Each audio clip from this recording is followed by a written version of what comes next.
Good morning friends. चलिए शुरू करते हैं second grade test series initiative का पेपर 1 का टेस्ट नंबर 4।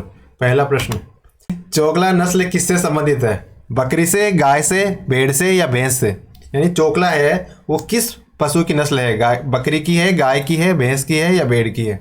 देख लेते हैं चोकला है वो किसकी नस्ल है। तो चोकला है वो भेड़ की नस्ल है। चोकला है वो भेड़ की नस्ल है। चोकला भेड़ की नस्ल है। उसी तरह से सोनाड़ी, नाली, पूगल और मगरा ये भी भेड़ की ही नस्लें हैं। यानी सोनाड़ी, नाली, पूगल और मगरा ये भेड़ की नस्लें हैं। वहीं देखें तो जाफराबादी, बदावरी, सूरती और मुर्रा ये भैंस की नस्लें हैं। कौन कौन सी है? जाफराबादी, बदावरी, सूरती और मुर्रा किसकी नस्लें हैं? भैंस की नस्लें हैं। नेक्स्ट प्रश्न, जनगणना 2011 के अनुसार राजस्थान का सर्वाधिक नगरीय लिंगानुपात वाला जिला कौन सा है? यानी 2011 की जो जनगणना हुई थी उसके अनुसार राजस्थान का सर्वाधिक नगरीय लिंगानुपात वाला जिला कौन सा है? टोंक है, पाली है, धौलपुर है या जैसलमेर है? तो किस जिले में सबसे ज़्यादा लिंगानुपात है? नगरीय क्षेत्र की बात करते हैं, ना तो ओवरऑल की बात कर रहे हैं ना ही ग्रामीण की बात कर रहे हैं। तो कौन सा हो जाएगा?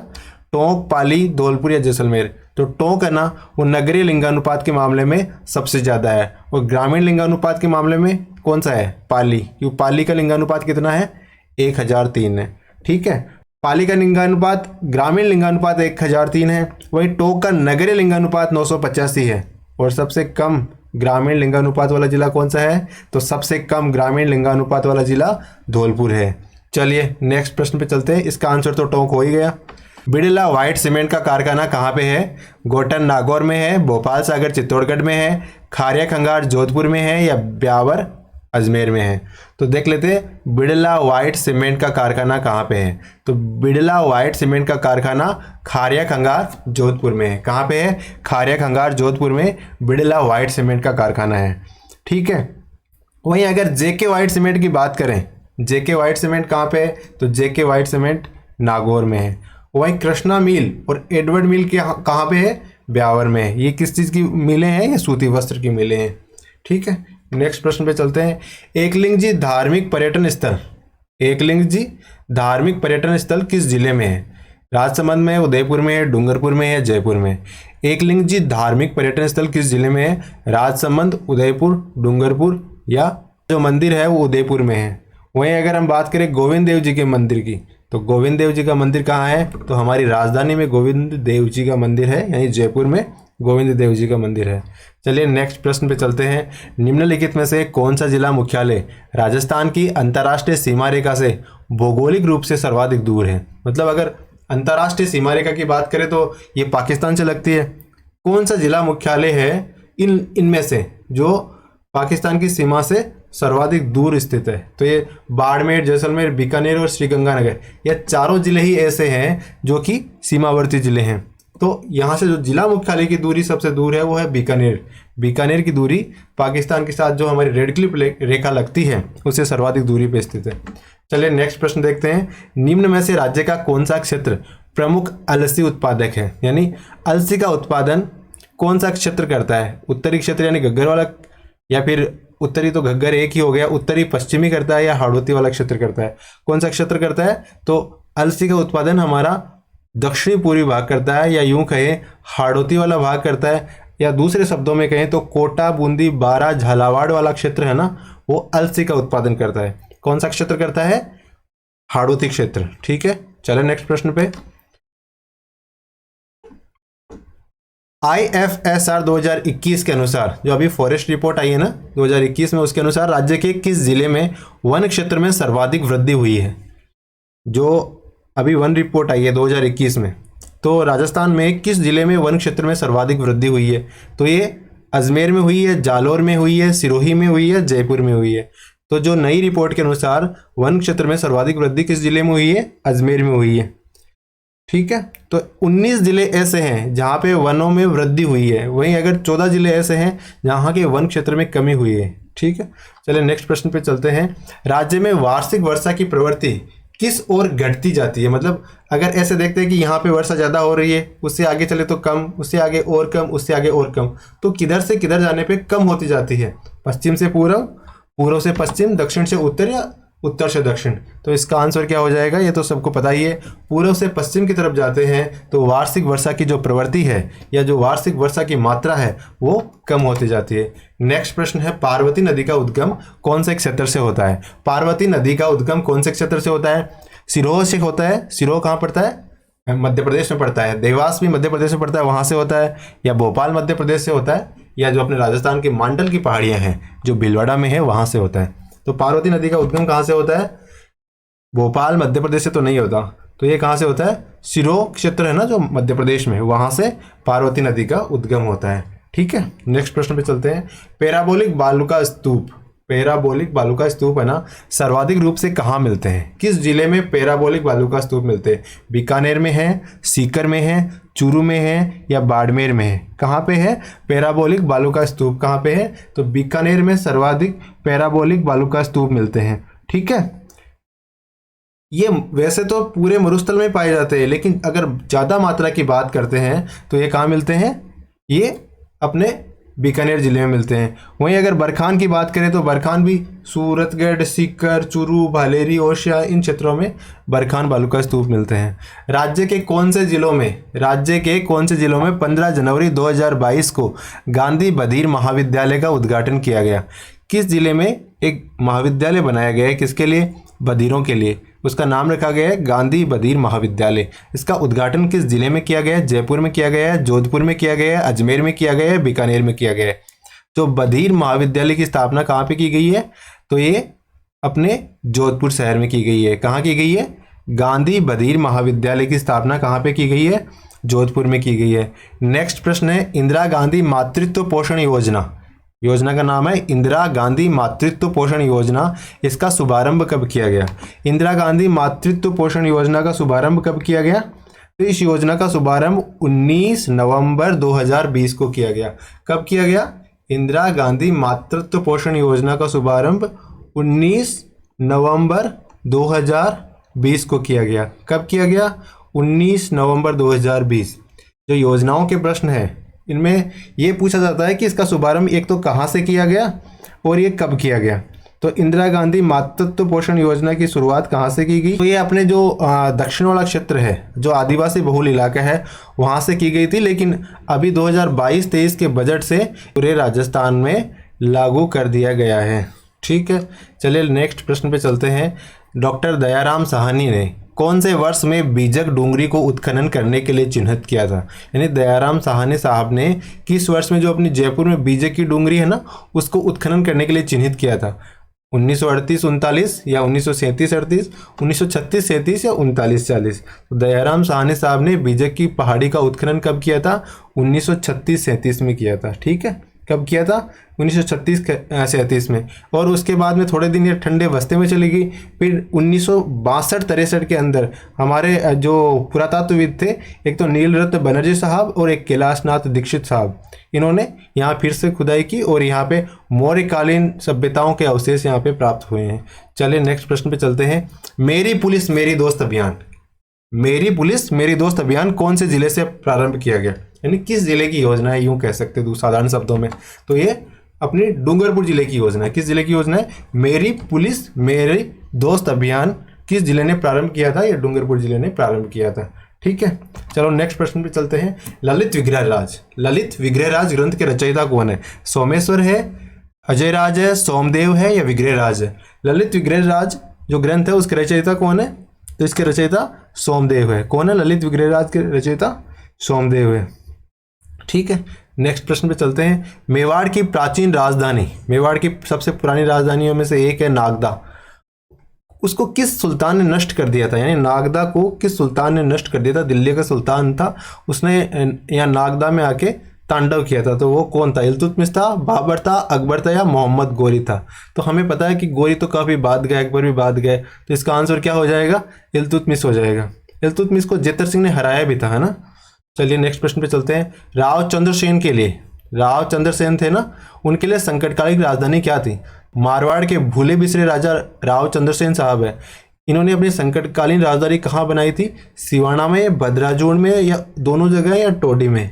तो इन्होंने अपनी संकटकालीन राजधानी सिवाना में बनाई थी और भद्राजूड़ में भी बनाई थी।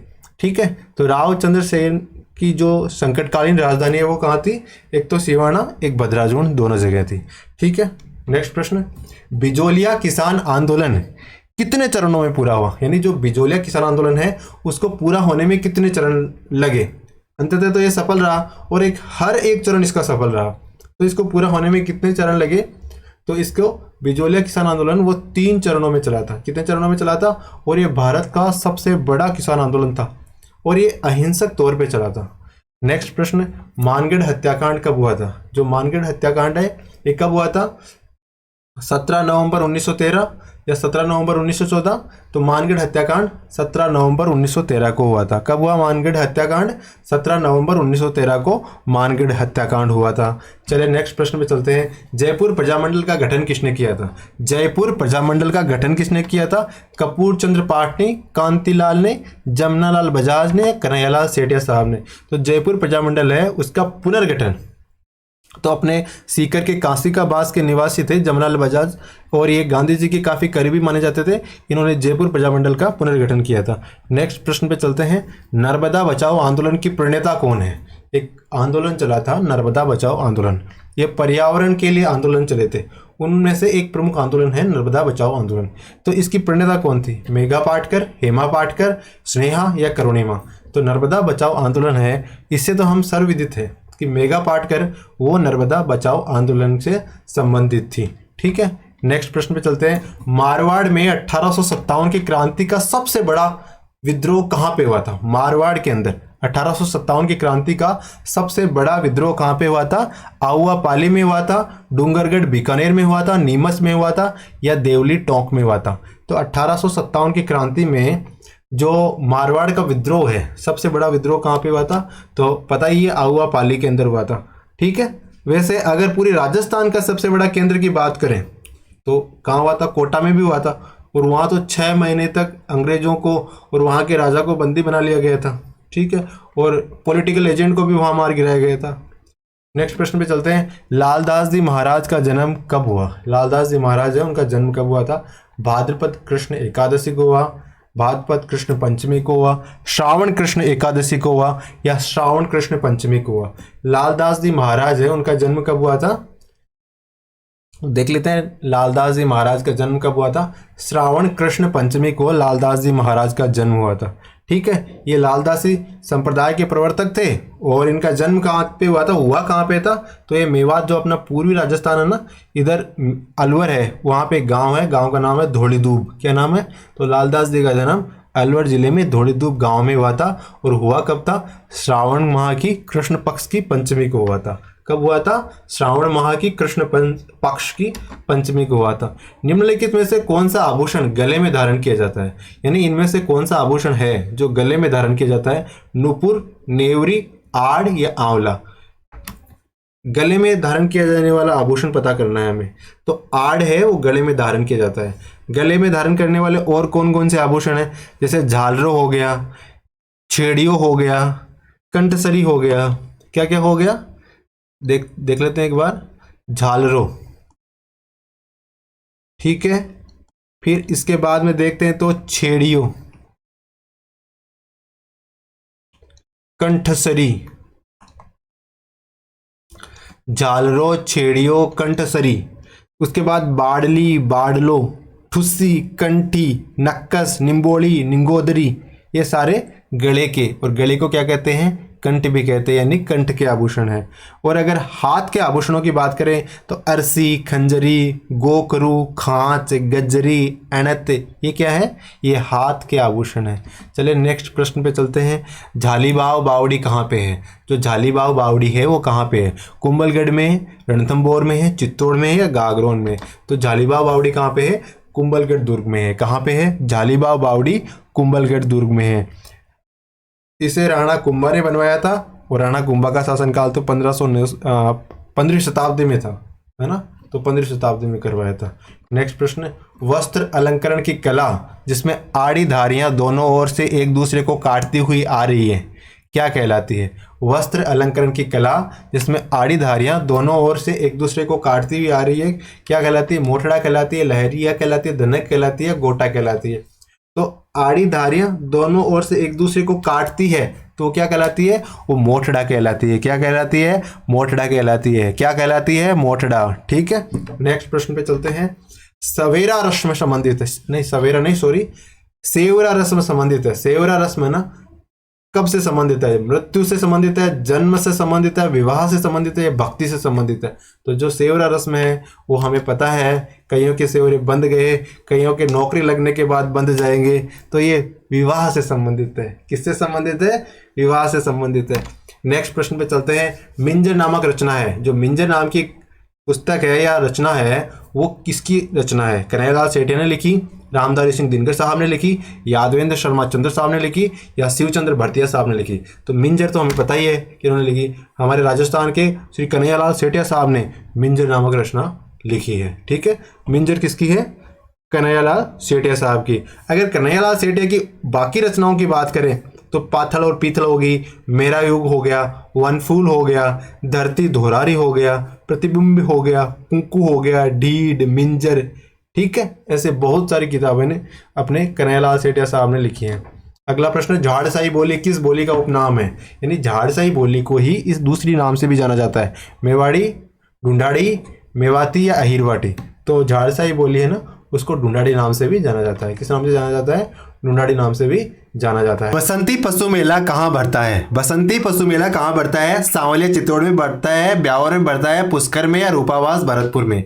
तो बसंती पशु मेला है वो रूपावास भरतपुर में बढ़ता है। कहाँ बढ़ता है? रूपावास भरतपुर में बसंती पशु मेला बढ़ता है। चलिए नेक्स्ट प्रश्न पे चलते हैं। तो केला देवी है ना अपनी, उनकी आराधना में कौन सा लोकगीत गाया जाता है?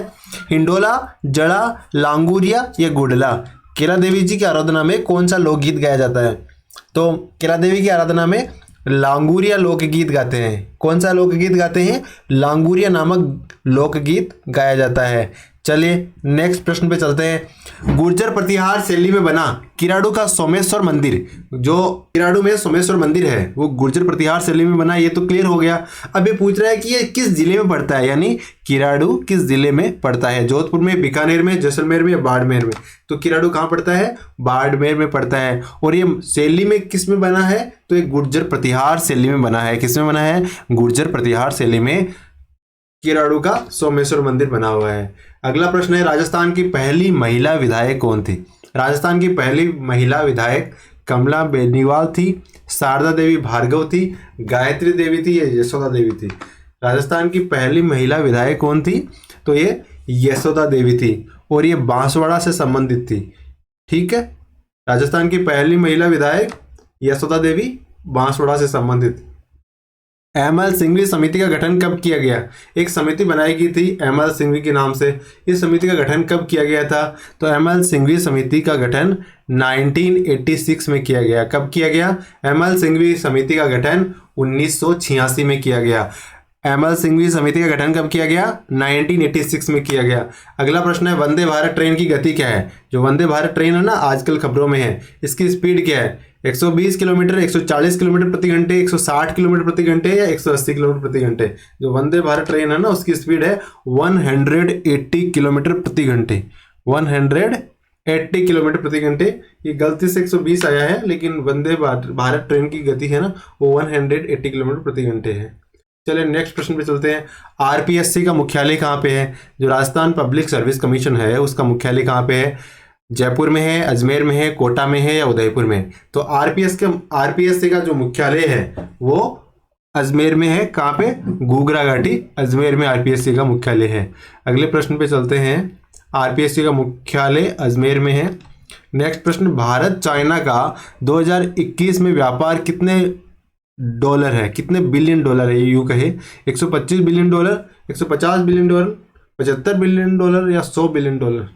तो भारत चाइना का व्यापार है वो 125 बिलियन डॉलर पहुंच गया है 2021 में। 100 चाइना का व्यापार 2021 में कितना है?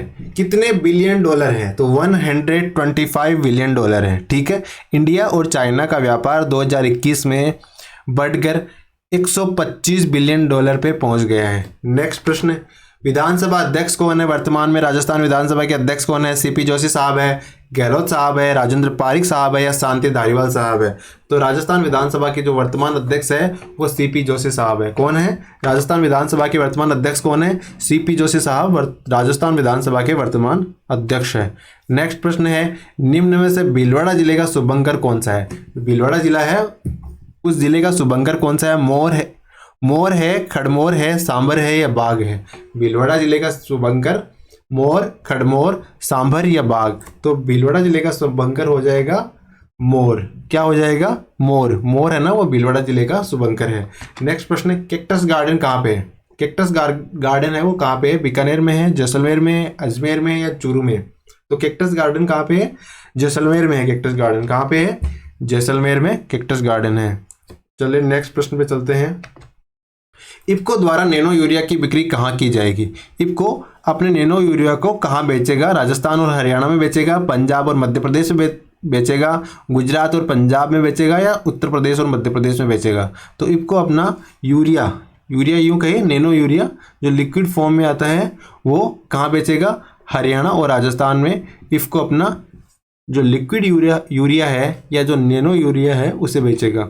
डॉक्टर मोना सरदार डूडी, कमल किशोर जोशी, राजकुमार बधानी। मोना सरदार डूडी, कमल किशोर जोशी या रामकुमार बधानी, ये किस कला से संबंधित है? पुस्तक कला से, चित्रकला से, मुनव्वती कला से या थेवा कला से? डॉक्टर मोना सरदार डूडी, कमल किशोर जोशी, रामकुमार बधानी, ये किस खेल से, किस कला से संबंधित है? पुस्तक कला, चित्रकला, मुनव्वती कला या थेवा कला? तो ये सारे चित्रकला से संबंधित है और उनको इटली में सम्मानित किया गया। कहाँ पे सम्मानित किया गया? इटली में। डॉक्टर मोना सरदार डूडी, कमल किशोर जोशी, रामकुमार बधानी, ये किस कला से संबंधित है? तो ये चित्रकला से संबंधित है। नेक्स्ट प्रश्न है, नागौर जिले का शुभंकर क्या है? नागौर जिले का शुभंकर क्या है? राजहंस है, सारस है, जलपीपी है, खरगोश है? तो नागौर जिले का जो शुभंकर है वो राजहंस है। क्या है? नागौर जिले का शुभंकर राजहंस, और नागौर के नीचे भीलवाड़ा, वहाँ का शुभंकर मोर है। ठीक है, नेक्स्ट प्रश्न पे चलते हैं। डॉक्टर मनमोहन सिंह द्वारा राजस्थान के किस गांव का चयन सांसद आदर्श गांव योजना के तहत किया? डॉक्टर मनमोहन सिंह द्वारा राजस्थान के किस गांव का चयन सांसद आदर्श गांव के तहत किया गया? बटेरी जयपुर, कुक्कड़वाली नागौर, सांवड़ी सीकर या बायतू बाड़मेर? डॉक्टर मनमोहन सिंह द्वारा राजस्थान के किस गांव का चयन सांसद आदर्श गांव के तहत किया गया? बटेरी जयपुर, कुक्कड़वाली नागौर, सांवली सीकर या बायतू बाड़मेर? तो डॉक्टर मनमोहन सिंह साहब ने सांसद आदर्श गांव योजना के तहत कौन सा गांव चुना? बटेरी जयपुर। कौन सा गांव? बटेरी जयपुर को चुना। नेक्स्ट प्रश्न पे चलते हैं। जनजातीय क्षेत्रीय विकास विभाग की स्थापना किस वर्ष में की गई? जनजातीय क्षेत्रीय विकास विभाग की स्थापना किस वर्ष की गई? 1975 में की गई, 1970 में की गई, 1965 में की गई या 1960 में की गई? तो जनजातीय क्षेत्रीय विकास विभाग की स्थापना 1975 में की गई। जनजातीय क्षेत्रीय विकास विभाग की स्थापना कब की गई? 1975 में की गई। नेक्स्ट प्रश्न, कौन से क्षेत्र से 600 केजी सोना और 25 टन तांबा के भंडार मिले हैं? खो हनुमानगढ़, पुष्कर अजमेर, बानुड़ा सीकर या देवतलाई भीलवाड़ा?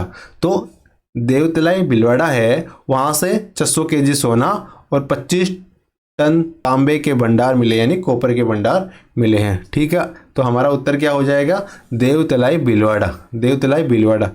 अगला प्रश्न है, इसका उत्तर देख लेते हैं एक बार।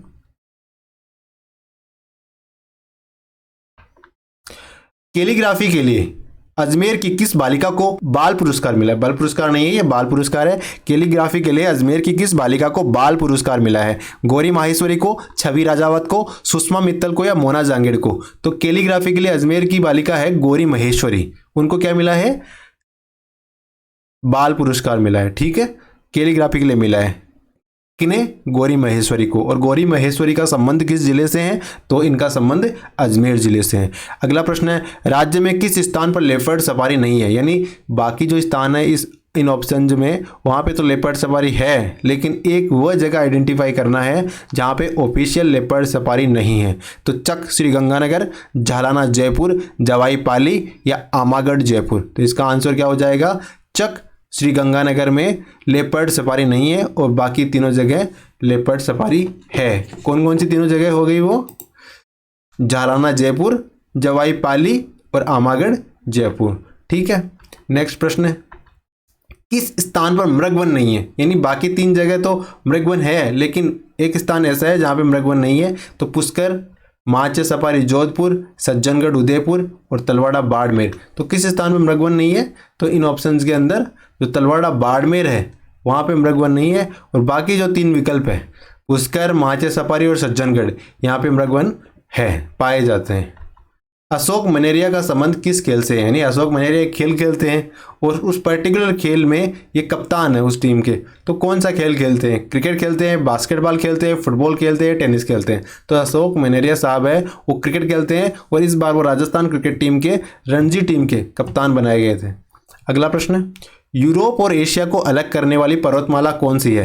यानी कौन सी पर्वतमाला है जो यूरोप को और एशिया को अलग अलग करती है?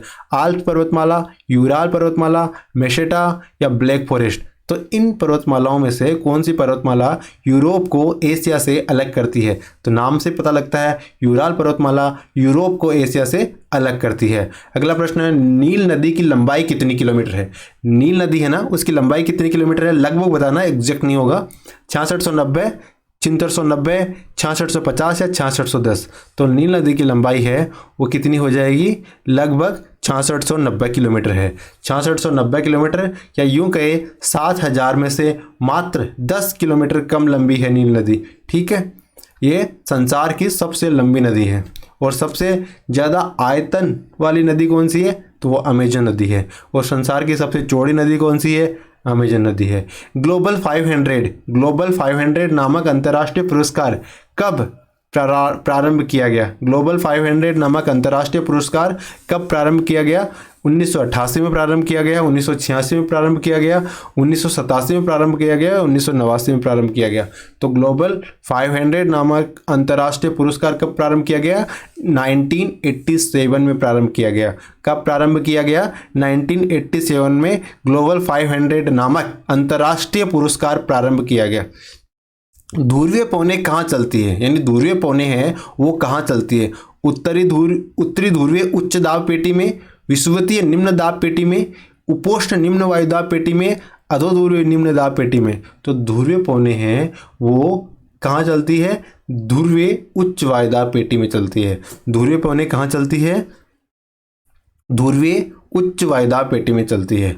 अगला प्रश्न है, रामसागर अभ्यारण्य कहाँ पे है? रामसागर अभ्यारण्य कहाँ पे है? धौलपुर में है, कोटा में है, अजमेर में या सीकर में? तो रामसागर अभ्यारण्य कहाँ पे है देख लेते हैं। रामसागर अभ्यारण्य है धौलपुर जिले में। किस जिले में रामसागर अभ्यारण्य? धौलपुर जिले में है। रामसागर अभ्यारण्य किस जिले में है? धौलपुर जिले में है। अगला प्रश्न है, रामगढ़ विषधारी अभ्यारण्य को, रामगढ़ विषधारी अभ्यारण्य है ना, उसे अभी थोड़े दिनों पहले टाइगर रिजर्व घोषित किया गया था। तो हमें पूछ रहा है कि किस तिथि को इसे टाइगर रिजर्व घोषित किया गया था। हमारे ऑप्शन है 16 मई 22, 20 मई 22, 30 मई 22 या 1 जून 22। तो हमारा उत्तर क्या हो जाएगा? 16 मई 2022 को रामगढ़ विषधारी अभ्यारण्य को टाइगर रिजर्व घोषित किया गया है ना।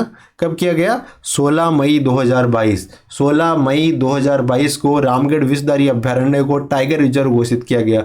ये प्रश्न एग्जाम में आने की संभावना ज़्यादा है क्योंकि ये बड़ी न्यूज है और ये पर्यावरण से भी संबंधित है। अगला प्रश्न है, सार्गेसो सागर किस महासागर से संबंधित है? यानी सार्गेसो सागर कौन से महासागर से संबंधित है? हिंद महासागर से, उत्तरी प्रशांत से, दक्षिणी प्रशांत से या उत्तरी अटलांटिक से? जो सार्गेसो सागर है वो उत्तरी अटलांटिक महासागर से संबंधित है। सार्गेसो सागर किससे संबंधित है? उत्तरी अटलांटिक महासागर से संबंधित है। और ये अपना जो वेस्ट इंडीज वाला एरिया है वो उस क्षेत्र में आसपास ये सार्गेसो सागर पाया जाता है। सिंधु नदी की उत्पत्ति होती है। सिंधु नदी की उत्पत्ति कहाँ से होती है? मानसरोवर झील से होती है या शेषनाग झील से होती है, रोहतांग दर्रे से होती है या बाड़ालाचा दर्रे से होती है? सिंधु नदी की उत्पत्ति कहाँ से होती है? मानसरोवर झील से होती है। सिंधु नदी की उत्पत्ति मानसरोवर झील से होती है। कहाँ से होती है सिंधु नदी की उत्पत्ति? मानसरोवर झील से सिंधु नदी की उत्पत्ति होती है। अगला प्रश्न देख लेते हैं, माल्टा कहाँ पे अवस्थित है? माल्टा है ना वो कहाँ पे है? भूमध्य सागर में है, हिंद महासागर में है, प्रशांत में है या आर्कटिक महासागर में है? तो माल्टा कहाँ पे है? माल्टा भूमध्य सागर में अवस्थित है। माल्टा कहाँ अवस्थित है? ये देखो, ये प्रश्न एग्जाम में आया हुआ है। छोटे छोटे प्रश्नों को भी हमें ध्यान से देखना है क्योंकि प्रश्नों की रिपीट होने की संभावनाएं बहुत ज़्यादा होती है। तो माल्टा कहाँ पे है? भूमध्य सागर में है। माल्टा भूमध्य सागर, माल्टा भूमध्य सागर। अगला प्रश्न, वन रिपोर्ट 2021 के अनुसार, 2021 के वन रिपोर्ट आई थी, उससे पहले एक प्रश्न देख चुके हैं हम। अब दूसरा प्रश्न वन रिपोर्ट के संबंध में आया है। वहां पे हमने राजस्थान के बारे में पढ़ा था और ये प्रश्न शायद भारत के बारे में बात करेगा। वन रिपोर्ट 2021 के अनुसार वन और वृक्ष आवरण में कितनी वृद्धि हुई है, यानी वन आवरण और वृक्ष आवरण तो दोनों को मिला के कितनी वृद्धि हुई है? 3774 किलोमीटर, 2500 किलोमीटर, 3025 किलोमीटर या 2261 किलोमीटर। तो वन रिपोर्ट 2021 के अनुसार वनों को और वृक्ष आवरण को दोनों को मिला के कितनी वृद्धि हुई है? 2261 किलोमीटर वृद्धि हुई है। कितनी हुई है? 2261 किलोमीटर। यहाँ ध्यान रखना है कि वन और वृक्ष दोनों को मिला के 2261 किलोमीटर की वृद्धि हुई है। अगला प्रश्न है, निम्न में से कौन सी नदी एशिया से संबंधित नहीं है? यानी बाकी 3 नदियां तो एशिया से संबंधित है, लेकिन एक नदी है जो एशिया से संबंधित नहीं है। कौन सी वो नदी है? नाइजर, लोब, नार, आमुर या टिग्रिश। तो इनमें से कौन सी नदी हो जाएगी? तो जैसे पता है नाइजर नदी एशिया से संबंधित ना होकर ये अफ्रीका से संबंधित है। कहाँ से संबंधित है? अफ्रीका से संबंधित है। बाकी तीनों नदियां एशिया से संबंधित है। अगला प्रश्न है, इकोनॉमिक सर्वे 2021-22 के अनुसार देश के ग्रॉस वैल्यू एडिशन में कितना योगदान कृषि का है? कृषि का योगदान कितना है ये पूछ रहे हैं हमसे। 18.8%, 20.2%, 17.6% या 14.4%। तो क्या आंसर हो जाएगा? 18.8%। कृषि का योगदान कितना है? 18.8। और सबसे ज़्यादा योगदान किसका है? सेवा क्षेत्र का है। दूसरे नंबर पे उद्योग क्षेत्र का है। लेकिन राजस्थान के मामले में चीज़ें बदल जाती है। पहले नंबर पे तो सेवा है, लेकिन दूसरे नंबर पे कृषि और तीसरे नंबर पे उद्योग का स्थान है। अगला प्रश्न है, केंद्र द्वारा सरकारी खरीद के लिए जो एक जेम पोर्टल बनाया गया है ना, इसे कब लॉन्च किया गया? 2018 में लॉन्च किया गया, 17 में लॉन्च किया गया, 19 में या 20 में लॉन्च किया गया? तो जेम पोर्टल है ना, केंद्र सरकार द्वारा बनाया गया और ये सरकारी खरीद के लिए बनाया गया था और इसे 2017 में लॉन्च किया गया। कब लॉन्च किया? 2017 में लॉन्च किया। अगला प्रश्न है, इकोनॉमिक सर्वे 2021-22 के अनुसार किस देश की एफडीआई सर्वाधिक रहने का अनुमान है? मतलब फॉरेन डायरेक्ट इन्वेस्टमेंट है ना, किस देश से एफडीआई सर्वाधिक आया है भारत में? सिंगापुर से, मॉरिशस से, जापान से, ऑस्ट्रेलिया से। तो हमारे एफडीआई है ना सर्वाधिक कहाँ से आई है? सिंगापुर से होते हुए आई है। पहले मॉरिशस से आती थी, आजकल इस साल 2021-22 में ये सिंगापुर से होते हुए आई है। अगला प्रश्न है, निम्न में से कौन सी वस्तु टॉप 5 आयात की जाने वाली लिस्ट में नहीं है? यानी ये वस्तुएं है ना टॉप 5 जो हम सबसे ज़्यादा चीज़ें मंगाते हैं उनमें टॉप 5 में नहीं है। कौन सी है वो? पेट्रोलियम, सूती वस्त्र, सोना या मोती और कीमती पत्थर। तो पेट्रोलियम तो सबसे ऊपर है, सोना भी टॉप में है, मोती और कीमती पत्थर भी है, लेकिन जो सूती वस्त्र है ये हम आयात कम और निर्यात ज़्यादा करते हैं। तो हमारा आंसर क्या हो जाएगा? सूती वस्त्र हो जाएगा, क्योंकि हमसे पूछा है कि टॉप 5 में जो नहीं है, तो इनमें से सूती वस्त्र नहीं है। पेट्रोलियम सबसे ज़्यादा आयात की जाने वाली वस्तु है। अगला प्रश्न क्या हो जाएगा? अगला प्रश्न है, मिल्पा नाम की स्थानांतरित कृषि है, वो कहाँ पे की जाती है? ब्राजील में की जाती है, मैक्सिको में की जाती है, चाइना में की जाती है, रशिया में की जाती है?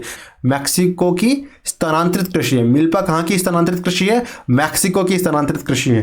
अगला प्रश्न है, भारत की भाषाओं का उल्लेख, भारत की जो भाषाएं हैं, संवैधानिक भाषाएं हैं, उनका उल्लेख संविधान की किस अनुसूची में है? 8वीं में, 7वीं में, 9वीं में या 10वीं में?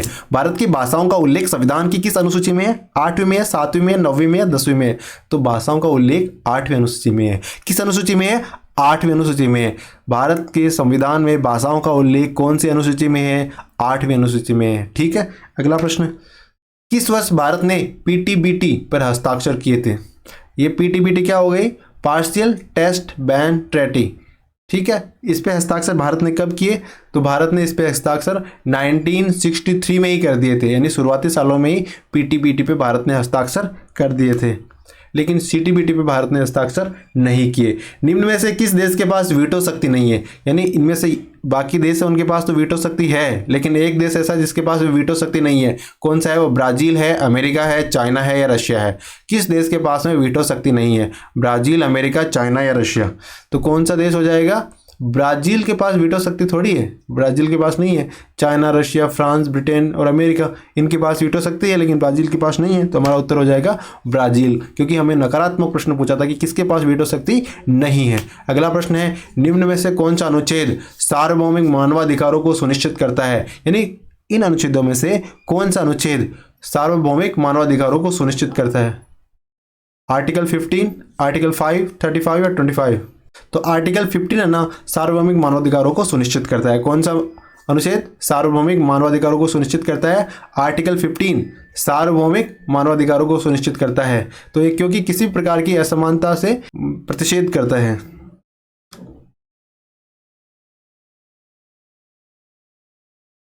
द्वैध शासक का जनक है। द्वैध शासन का जनक किसे माना गया है? लियोनिस कार्टिस को, पीटर को, सैमुअल पॉल को या जेकब को? तो द्वैध शासन है उसका जनक लियोनिल कार्टिस को माना गया है। किसे माना गया है? लियोनिल कार्टिस को द्वैध शासक का जनक माना गया है। ठीक है, नेक्स्ट प्रश्न पे चलते हैं। कौन सा संविधान संशोधन दल बदल से संबंधित है? यानी ये हमारे पास में विकल्प दे रखे हैं, इनमें से कौन सा संविधान संशोधन है जो दल बदल से संबंधित है? 44, 42, 52 या 56? तो संविधान संशोधन जो दल बदल से संबंधित है वो है 52वां संविधान संशोधन। कौन सा संविधान संशोधन दल बदल से संबंधित है? तो 52वां संविधान संशोधन है वो दल बदल से संबंधित है। चलिए नेक्स्ट प्रश्न पे चलते हैं। संसद का स्थायी सदन है, यानी इनमें से संसद का स्थायी सदन कौन सा है? विधान परिषद, लोकसभा, विधानसभा या राज्यसभा? संसद का स्थायी सदन कौन सा है? विधान परिषद, लोकसभा, विधानसभा या राज्यसभा? तो राज्यसभा है वो संसद का स्थायी सदन है, यानी राज्यसभा कभी भंग नहीं होती, इसलिए संसद का स्थायी सदन है। चलिए नेक्स्ट प्रश्न पे चलते हैं। कंपनी जो भारत के संसद भवन का निर्माण कर रही है, यानी कौन सी कंपनी है जो भारत का जो नया संसद भवन बन रहा है उसका निर्माण कर रही है? कौन सी कंपनी है? बिरला है, साहजी है, एल&टी है या टाटा है? जो टाटा कंपनी है ना वो भारत के संसद भवन का निर्माण कर रही है। कौन सी कंपनी भारत के संसद भवन का निर्माण कर रही है? टाटा कंपनी भारत के संसद भवन का निर्माण कर रही है। कौन सी कंपनी कर रही है? टाटा कंपनी भारत के संसद भवन का निर्माण कर रही है। चले नेक्स्ट प्रश्न पे चलते हैं, देख लेते हैं इसका आंसर एक बार पीपीटी में। तो टाटा है वो कंपनी जो भारत के संसद भवन का निर्माण कर रही है। अगला प्रश्न है 75 नंबर का। मौलिक कर्तव्य का उल्लेख संविधान के किस अनुच्छेद में किया गया है? यानी संविधान के किस अनुच्छेद में मौलिक कर्तव्य का उल्लेख किया गया है?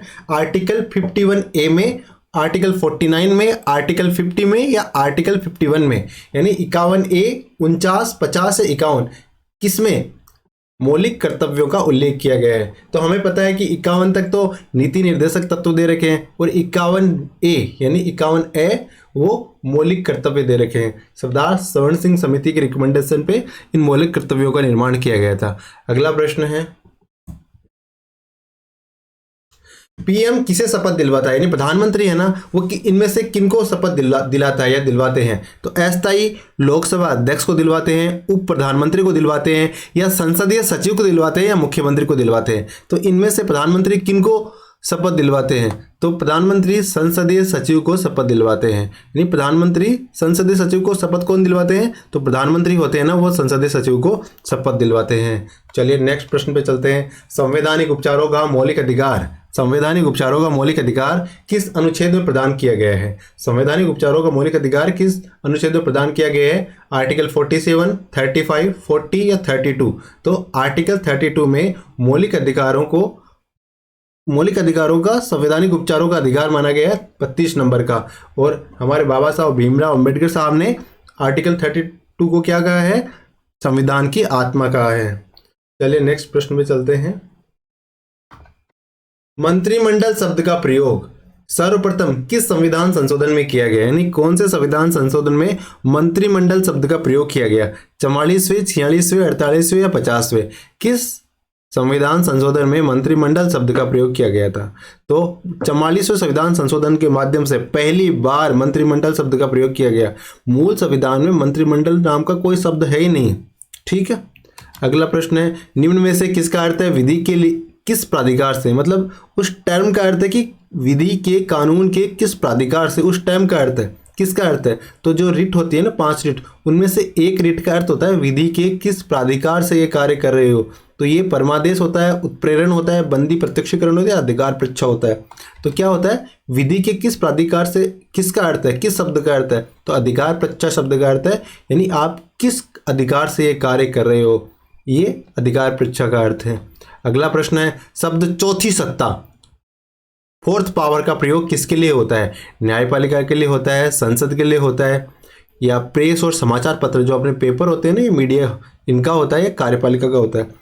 तो जो चौथा पिलर होता है ना संविधान का या लोकतंत्र का, वो प्रेस और समाचार पत्र होते हैं। क्योंकि अगर कुछ भी असंवैधानिक होता है, अलोकतांत्रिक होता है, तो उसके खिलाफ आवाज़ कौन उठाता है? प्रेस और समाचार पत्र ही इनके खिलाफ आवाज़ उठाते हैं। अगला प्रश्न, प्रथम मनोवैज्ञानिक प्रयोगशाला की स्थापना कब की गई? प्रथम मनोवैज्ञानिक प्रयोगशाला की स्थापना कब की गई? तो पहली मनोवैज्ञानिक प्रयोगशाला की स्थापना 1879 में की गई। पहली मनोवैज्ञानिक प्रयोगशाला की स्थापना कब की गई? 1879 में की गई। अगले प्रश्न में चलते हैं, शिक्षकों को बालो उद्यान का कुशल माली किसे कहा है? यानी शिक्षकों को बाल उद्यान का कुशल माली किसने कहा है? यानी कौन से वो विद्वान है जिन्होंने शिक्षक को बाल उद्यान का कुशल माली कहा है? फ्रोबेल ने, पीटर ने, डेविड ने या बंदूरा ने? यानी शिक्षकों को बाल उद्यान का कुशल माली किसने कहा है? तो फ्रोबेल साहब ने शिक्षकों को बाल उद्यान का कुशल माली कहा है। फ्रोबेल साहब ने शिक्षकों को बाल उद्यान का कुशल माली कहा है। अगला प्रश्न, बाल संप्रत्यक्ष का निर्माण किसके द्वारा किया गया?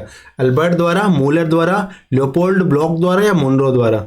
बाल संप्रत्यक्ष का निर्माण किसके द्वारा किया गया? तो बाल संप्रत्यक्ष का निर्माण लियोपोल्ड ब्लॉक साहब द्वारा किया गया। बाल संप्रत्यक्ष का निर्माण ब्लॉक साहब द्वारा किया गया। अगला प्रश्न है, थॉर्नडाइक के सीखने का नियम कौन सा नहीं है? यानी बाकी तीन तो थॉर्नडाइक के सीखने के नियम है, लेकिन इनमें से एक है जो थॉर्नडाइक के सीखने के नियम का हिस्सा नहीं है। वो कौन सा है? मानसिक विश्वास, तत्परता, अभ्यास या प्रभाव। तो जो मानसिक विश्वास है वो थॉर्नडाइक के सीखने का हिस्सा नहीं है, सीखने के नियम का हिस्सा नहीं है। ठीक है, जो थॉर्नडाइक के सीखने के नियम का हिस्सा कौन सा नहीं है? मानसिक विश्वास थॉर्नडाइक के सीखने के नियम का हिस्सा नहीं है। बाकी तीन, तत्परता, अभ्यास और प्रभाव, थॉर्नडाइक के सीखने के नियम के हिस्से हैं। अगले प्रश्न में चलते हैं, सामाजिक अधिगम का सिद्धांत किसने दिया था? यानी सामाजिक अधिगम का सिद्धांत है वो किसके द्वारा दिया गया? तो ये अल्बर्ट बांदुरा साहब द्वारा दिया गया। किसके द्वारा दिया गया? अल्बर्ट बांदुरा साहब द्वारा सामाजिक अधिगम का सिद्धांत दिया गया। सामाजिक अधिगम का सिद्धांत किसके द्वारा दिया गया? अल्बर्ट बांदुरा द्वारा सामाजिक अधिगम का सिद्धांत दिया गया। किसके द्वारा दिया गया? अल्बर्ट बांदुरा साहब द्वारा सामाजिक अधिगम का सिद्धांत दिया गया। अधिगम क्या है? यानी इन विकल्पों में से हमें आइडेंटिफाई करना है कि ये अधिगम का हिस्सा है। अधिगम में समय लगता है, अधिगम में समय नहीं लगता, अधिगम निष्क्रिय है या अधिगम भूलना है। इनमें से क्या अधिगम का जो अधिगम के साथ सेट होता है, कौन सा है विकल्प सही? तो अधिगम में समय लगता है, यानी अधिगम यानी सीखना, और सीखने में तो समय लगता है, यानी हमारा उत्तर क्या हो जाएगा? अधिगम में समय लगता है, ये अधिगम है। अगला प्रश्न है, इकाई योजना के जन्मदाता कौन है? इकाई योजना के जन्मदाता कौन है? पीटर है, डेविड है, मॉरिसन है या उइशा है? इकाई योजना के जन्मदाता कौन है इनमें से? तो इकाई योजना है उसके जन्मदाता कौन है? मॉरिसन साहब इकाई योजना के जन्मदाता है। कौन है? मॉरिसन साहब है ना, उन्होंने इकाई योजना दी थी। यानी इकाई योजना किन्होंने दी थी? मॉरिसन साहब ने इकाई योजना दी थी। इकाई योजना के जन्मदाता मॉरिसन। ठीक है। अगले प्रश्न, किशोरावस्था कब से कब तक होती है? हमसे पूछ रहा है कि जो किशोरावस्था होती है ना वो कब से कब तक होती है? 12 से 18 तक होती है, 18 से 25 से होती है, 25 से 50 तक होती है, 100 साल के बाद होती है। तो किशोरावस्था कब से कब तक होती है? 12 से 18 साल की उम्र तक किशोरावस्था होती है। कब से कब तक? 12 साल से लेकर 18 साल की अवस्था तक क्या होती है? किशोरावस्था होती है। अगला प्रश्न, वीर पूजा क्या है? यानी वीर पूजा शब्द है ना, उसका क्या मतलब है? किसी को आदर्श मान लेना, किसी की बुराई करना, किसी का तिरस्कार करना या युद्ध में शहीद हो जाना। वीर पूजा क्या है? किसी को आदर्श मान लेना। वीर पूजा शब्द का क्या अर्थ है? किसी को आदर्श मान लेना, यानी वीर पूजा किसी को आदर्श मान लेना। अगला प्रश्न है, वाटसन ने किस बालक पर प्रयोग किया था? यानी वाटसन साहब ने किस एक बालक पर प्रयोग किया था? उस बालक का नाम क्या है? अल्बर्ट है, बंदूरा है, सेल्विन है, कसोटा है? तो वाटसन साहब ने अल्बर्ट पे प्रयोग किया था। वाटसन साहब ने जिस पे प्रयोग किया उस बालक का नाम क्या है? अल्बर्ट। वाटसन साहब ने जिस बालक पे प्रयोग किया उस बालक का नाम क्या था? उस बच्चे का नाम क्या था? अल्बर्ट नाम था। अगला प्रश्न है, क्षेत्रीय सिद्धांत के प्रवर्तक कौन है? क्षेत्रीय सिद्धांत के प्रवर्तक कौन है? रोजर है, पीटर है, कुर्ट लेविन या बिन्नी है? क्षेत्रीय सिद्धांत के प्रवर्तक किसे माना गया है? तो कुर्ट लेविन है ना, उनको क्षेत्रीय सिद्धांत का प्रवर्तक माना गया है। कुर्ट लेविन साहब को क्षेत्रीय सिद्धांत का प्रवर्तक माना गया है। एक बार फिर से देख लेते हैं, क्षेत्रीय सिद्धांत के प्रवर्तक किसे माना गया है? कुर्ट लेविन को। कुर्ट लेविन को क्षेत्रीय सिद्धांत का प्रवर्तक माना गया है। भारत में सबसे पहले बुद्धि परीक्षण किसने किया? C.H. राइस ने, भाभा ने, नेहरू ने या अल्बर्ट ने? भारत में सबसे पहले बुद्धि का परीक्षण किसने किया? C.H. राइस, भाभा, नेहरू या अल्बर्ट? तो इसका आंसर क्या हो जाएगा?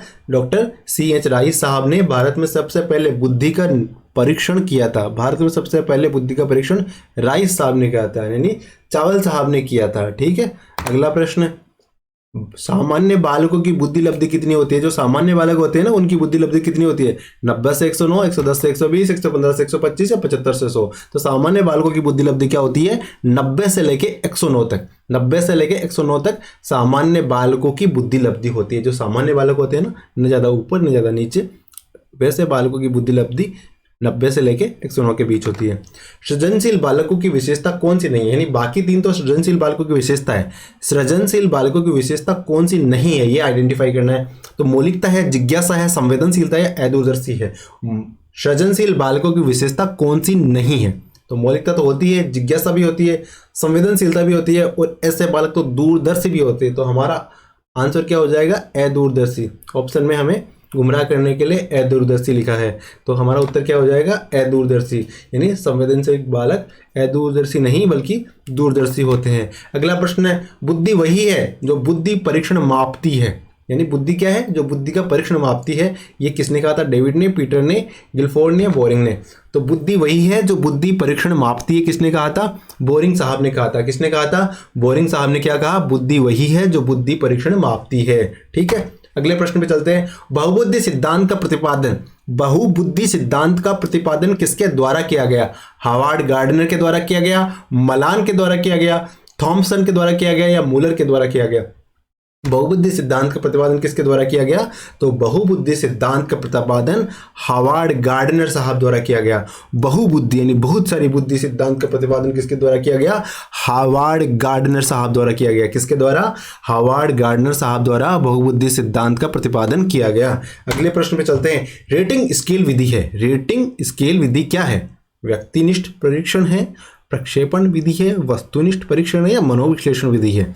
रेटिंग स्केल विधि क्या है? देखो, देख लेते हैं रेटिंग स्केल विधि क्या है। तो हमारा उत्तर क्या हो जाएगा? वस्तुनिष्ठ परीक्षण है। रेटिंग स्केल विधि वस्तुनिष्ठ परीक्षण है। रेटिंग स्केल विधि क्या है? वस्तुनिष्ठ परीक्षण है। ठीक है, याद हो गया। अगला प्रश्न, शारीरिक गुणों के आधार पर, यानी शारीरिक गुणों के आधार पर सेल्डन ने कितने आधार बताए हैं? तो सेल्डन साहब ने शारीरिक गुण के आधार पर कितने आधार बताए हैं? 3, 4, 5 या 6? इसका आंसर क्या हो जाएगा? शारीरिक गुणों के आधार पर सेल्टन साहब ने 3 आधार बताए हैं। शारीरिक गुण के आधार पर सेल्टन साहब के अनुसार कितने आधार है?